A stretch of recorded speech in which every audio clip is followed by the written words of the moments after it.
Mari bergerak bersama guru penggerak, menebar manfaat bagi pendidikan merdeka. Lekas bergerak dalam pendidikan penggerak, ciptakan generasi unggul penopang bangsa. Mari bergerak, lekas bergerak, dan selalu menggerakkan.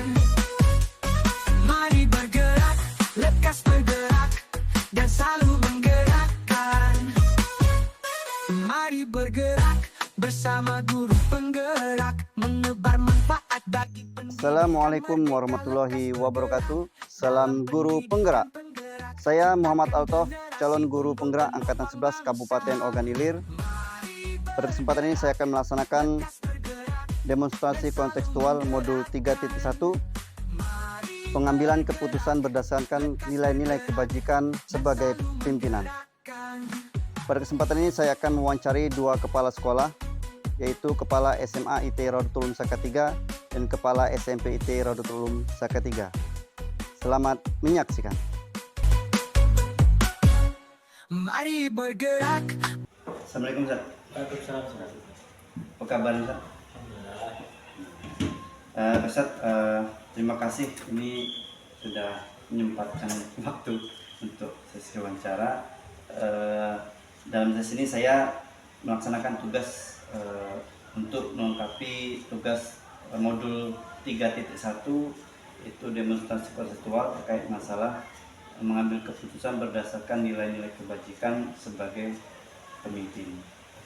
Nah, jadi selama Ustadz menjabat menjadi kepala sekolah, tentunya dalam keseharian itu menghadapi berbagai macam kasus Ustadz. Nah, selama ini bagaimana cara Ustadz mengidentifikasi kasus-kasus yang merupakan dilema etika atau rujukan moral? Iya, jadi tentunya di setiap sekolah pasti akan menemukan keunikan masing-masing. Karena kasus tadi dalam ini pasti akan dialami oleh setiap sekolah. Nah, bagaimana kami mengidentifikasi masalah-masalah yang ada? Kami melakukan tahapan-tahapan. Kalau misalnya ada informasi tentang sebuah kasus, maka kita akan mencari informasi dari sebanyak mungkin informan. Kalau di sekolah kita itu ada yang namanya wakil kepala sekolah dan kesiswaan, ada guru bimbingan konseling, dan ada wali kelas serta ada guru. Nah, itu akan kita gali informasinya, seperti apa kasusnya, ketika itu di dalam maka informasinya kita akan lakukan. Nah, Ustaz, bagaimana dalam Ustaz dalam mengambil keputusan itu ketika ada dua kepentingan Ustaz? Ada kepentingan yang sama-sama benar atau sama-sama mengandung nilai kebajikan? Ya, pastinya kita akan kembali kepada aturan yang ada ya, yang pertama. Dalam dasarnya adalah sebuah aturan yang sudah disepakati di awal. Bagaimana siswa kita ini sebelum mereka bergabung ke sekolah kita itu ada sosialisasi terhadap tata tertib, apa yang boleh dilakukan dan apa resikonya. Nah, kemudian ditambah lagi dengan namanya panduan siswa, panduan disiplin siswa. Itu lengkap memuat pelanggaran apa yang tidak boleh dilakukan, risiko seperti apa. Itu sudah kita sosialisasikan kepada siswa. Nah, dari semua hal itu langkah-langkah atau prosedur seperti apa yang biasa Ustaz lakukan selama ini? Ya, pertama tadi ya kita mengidentifikasi masalahnya seperti apa dan mencari informasi sebanyak-banyaknya sehingga tidak ada informasi yang berat sebelah. Itu yang paling penting. Kemudian kita akan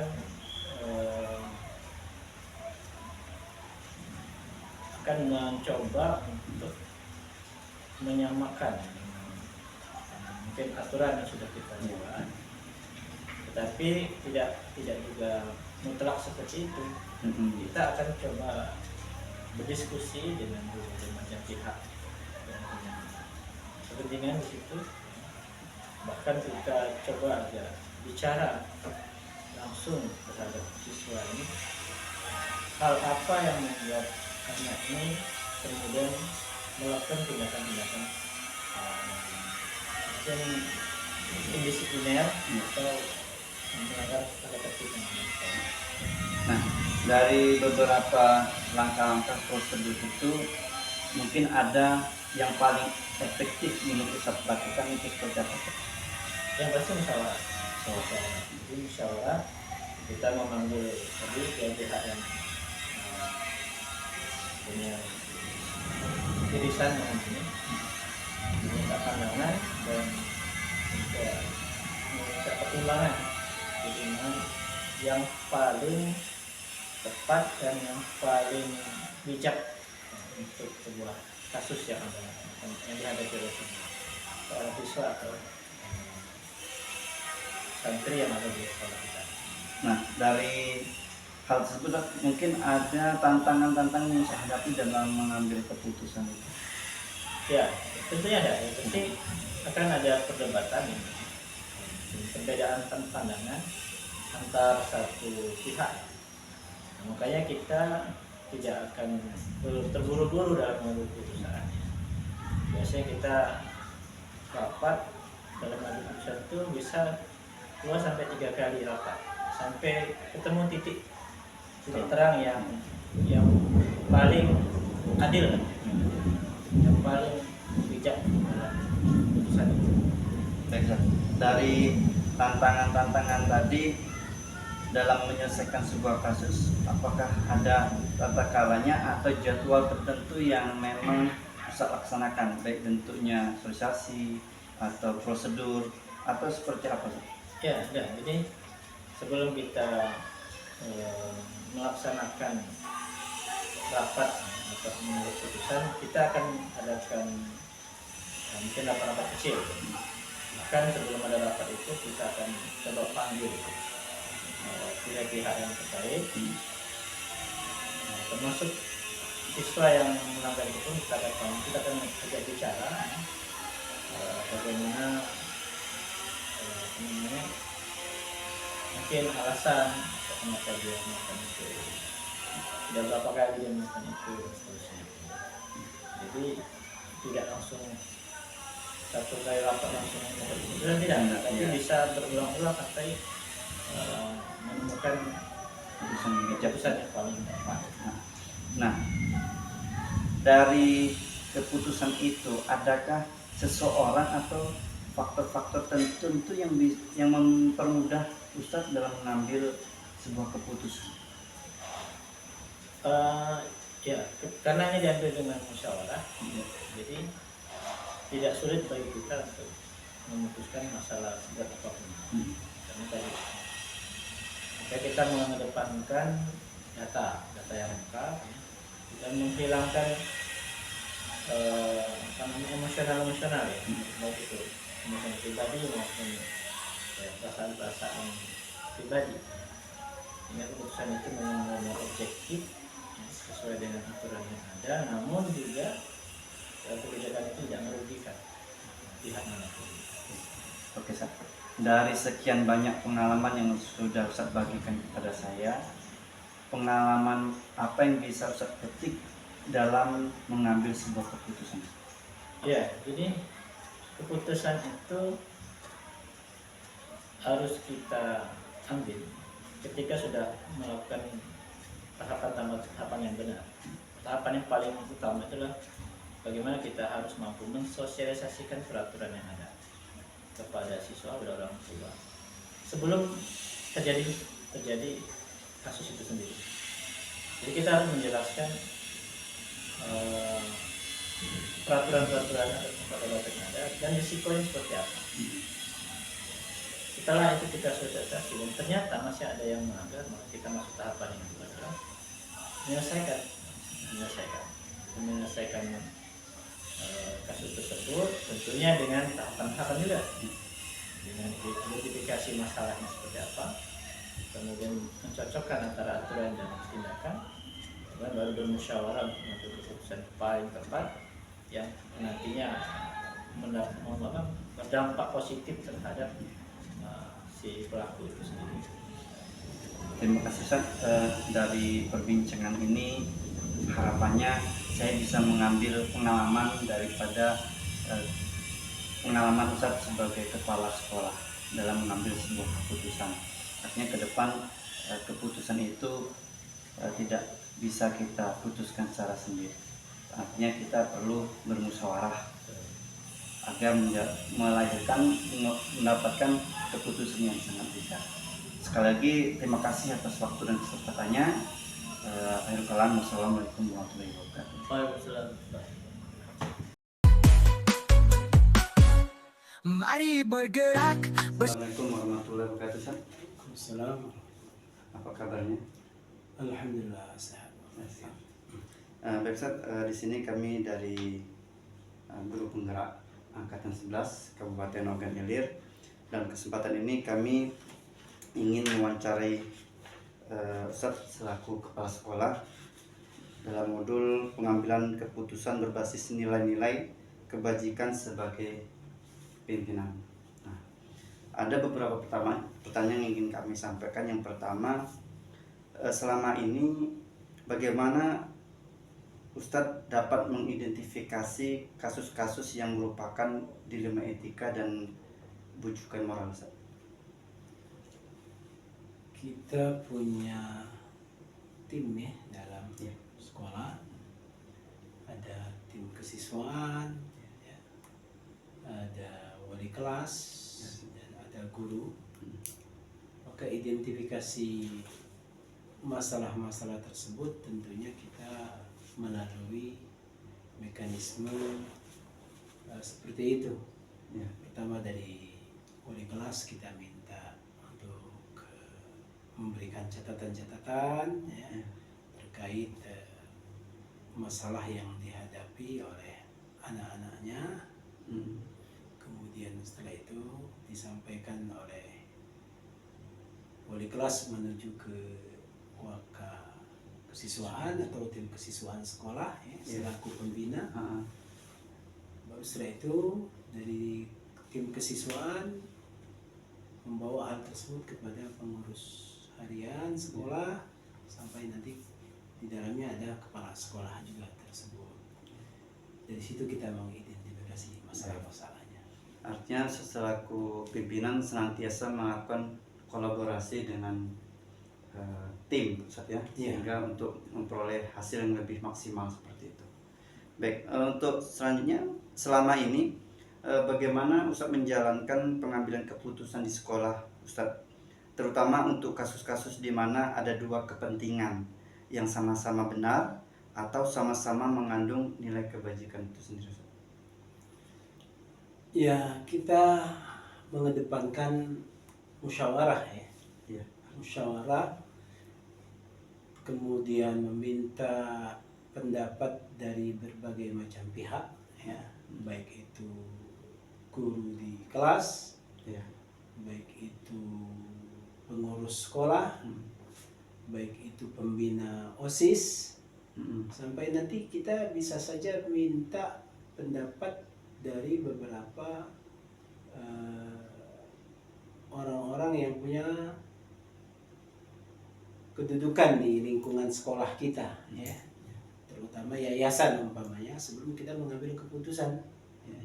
Sehingga kita mempertimbangkannya betul-betul secara matang dan mempertimbangkannya dari segala sisi, sehingga kita tidak ingin ada keputusan yang salah atau keputusan yang mengecewakan atau katakanlah keputusan yang tidak adil gitu. Seperti itu. Nah, selama ini langkah-langkah atau prosedur yang biasa Ustaz lakukan itu seperti apa, Ustaz? Selama ini kita mengidentifikasi dahulu ke katakanlah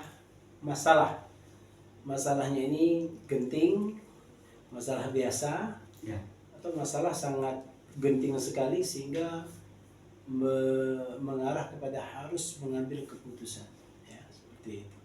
Baru setelah itu kita berkumpul bersama, kita mengajak guru-guru pembina, guru-guru pendamping, wali kelas, kemudian bila perlu ada wali asrama, karena sistem kita berasrama, wali asrama, sampai wali kamar, kemudian juga nanti kepada kesiswaan, baik itu kesiswaan yang dikelola oleh lingkungan yayasan maupun kesiswaan yang memang ada di lembaga sekolah kita. Dari situ kita akan menjajaki masalah yang kita hadapi sampai nanti ketemu titik yang sangat adil dalam mengambil keputusan.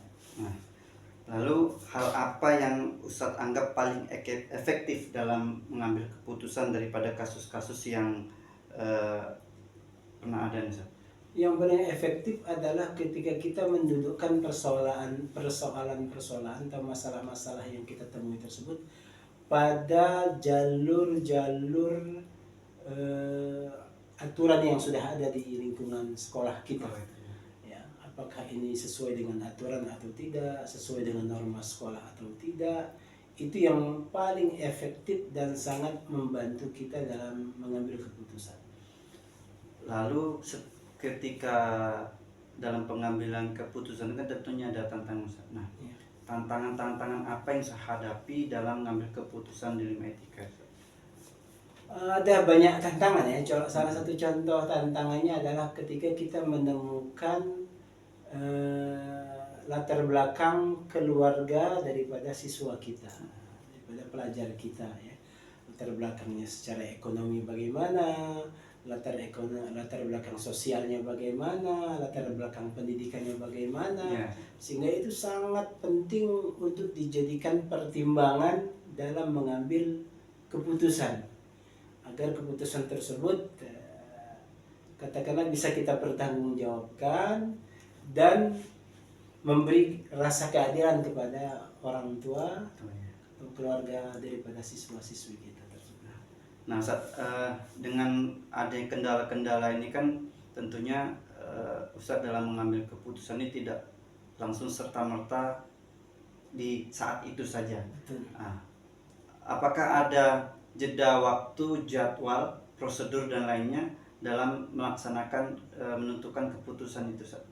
Iya, kita tentunya melalui pertama pemanggilan orang tua ya, untuk menjelaskan duduk persoalan bahwa anaknya mungkin dalam hal ini sedang menghadapi masalah, kita sampaikan terlebih dahulu kepada orang tua, dan setelah melalui pemberitahuan tersebut kepada orang tua secara langsung, nanti kita tentunya ada proses pembahasan bersama sampai kepada titik nanti kita membuka ada panduan disiplin santri yang memang ada di lingkungan yayasan kita, sekolah kita, sehingga poin-poin yang berhubungan dengan masalah yang dihadapi oleh siswa-siswi kita hubungkan dengan panduan disiplin tersebut sampai nanti kita melakukan musyawarah. Kadang musyawarah itu hanya membutuhkan beberapa orang pengurus sekolah, sampai nanti bisa jadi kalau memang sangat penting kita musyawarah, kita bawa bersama dengan guru-guru sehingga keputusannya tidak begitu tidak katakanlah tidak harus mendadak atau cepat, harus betul-betul matang dan difikirkan secara adil. Nah, dalam melakukan musyawarah dan pertemuan semacam itu, dan tentunya dalam mengambil keputusan ini kan terkadang ada orang yang selalu mempersulit. Nah, dalam kesempatan ini apakah ada orang-orang tertentu yang kadang membantu Ustadz dalam menyelesaikan persoalan yang sedang dihadapi itu? Iya, kita pasti bertemu dengan kondisi-kondisi tertentu.